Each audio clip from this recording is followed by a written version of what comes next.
Hello YouTube, today we're going to create a role-playing character for a tabletop system. Today it's Old School Essentials. Let's dive in.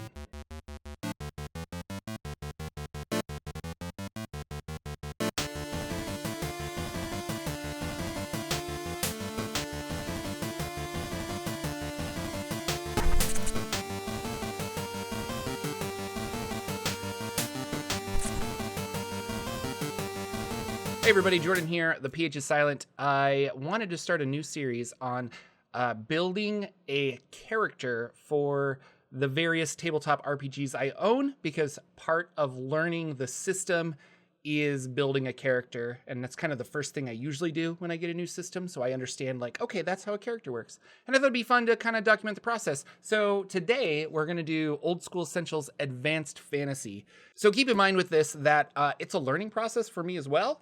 Probably going to get some things wrong. Check the comments. I'll try to update things as I can.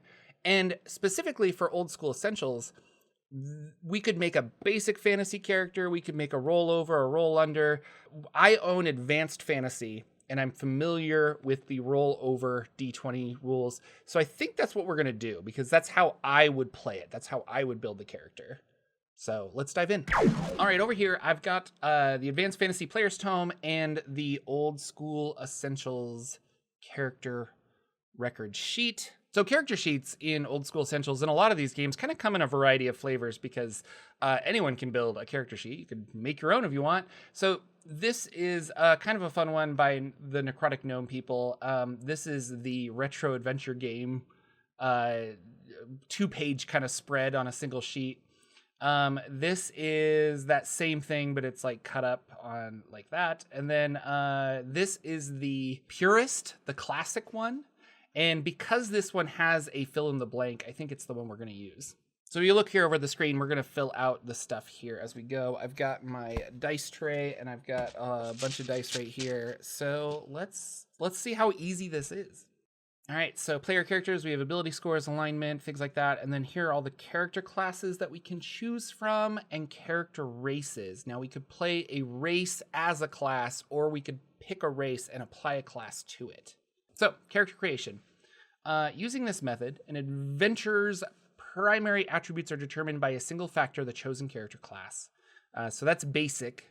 So character class, and advanced is separate race and class, or multi-classing. So generating a character, basic method. Roll 3d6 for each of your character's ability scores. All right, so we're gonna roll 3d6 and then we'll put them where we want to play. 8 for our first one. 8 again. 10. 5. 8. And 13. Not the best. Okay, there's a fun subpar characters, and it says I can reroll if I do poorly. So let's reroll, and I'm going to enter these down the line.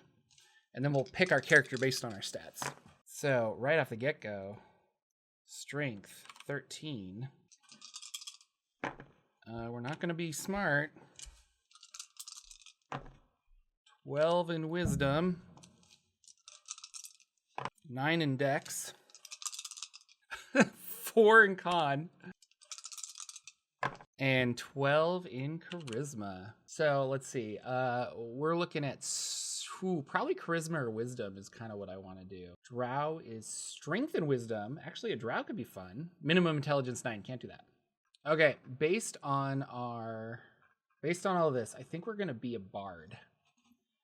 So, minimum intelligence 9. I can't be a bard. We're gonna be a cleric.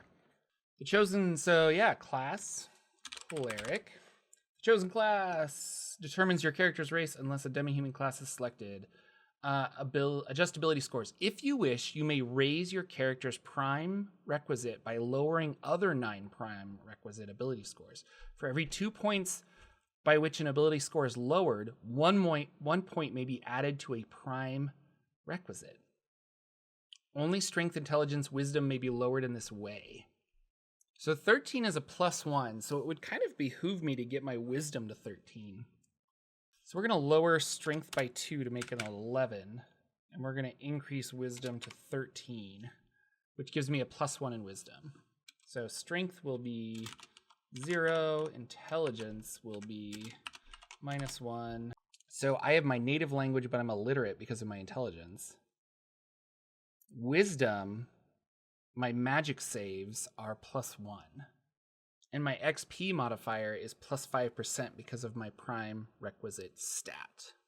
So we adjusted ability scores. Note the ability scores. Now that you have your character's ability scores are fixed, make a note of any associated bonus or penalties. See page 20.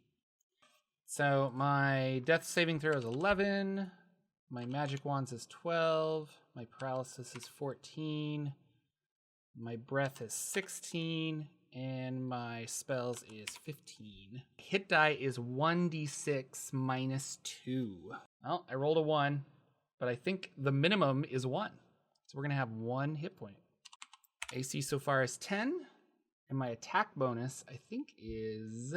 My attack is Thaco is 19, so it's right now it's 0. Note saving throws and class abilities. Record any special abilities. We did that. Weapon proficiencies. We did that. Roll hit points. We did that. Characters always start with at least 1 hit point regardless of the con modifier. Rerolling 1s and 2s. So we could try and reroll that. If your roll is a 1 or a 2 before applying your con modifier, the referee may allow you to reroll. Oh, that's a 3, but 3 - 2 is still 1. Well, we'll keep it. Choose an alignment. I think we're going to be lawful. Level 1. Note your languages. I am illiterate, but just native. Buy equipment. 3d6 times 10 gold pieces. So I have 60 gold. Let's look at some adventuring gear. So armor, we can wear all kinds of armor. A plate mail is 60. So let's get chainmail for an AC of 14. We're going to say chainmail. And we'll do a mace for 5. Mace is 1d6. Blunt. We'll go to fantasy name generator. Let's get a Dutch name. Robert Jan Sikkens. It says, I am now ready for adventure. So here's the character we made. This is Robert Jan Sikkens, a cleric, law, level 1, ability scores not good, but saving throws pretty good. Roll under or equal to 1d20 is an ability check for these. Roll over or equal to a 1d20 for these.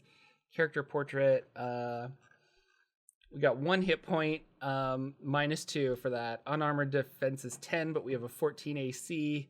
And then my attack bonus is 0. I can turn undead. Oh, my movement will be base movement, I think, because I'm human. I could spend the rest of my money for this. Magic items, I don't have any. Treasure, I don't have any. I've got 15 gold. Here are the rest of the notes. Experience points for next... Oh, XP is 0.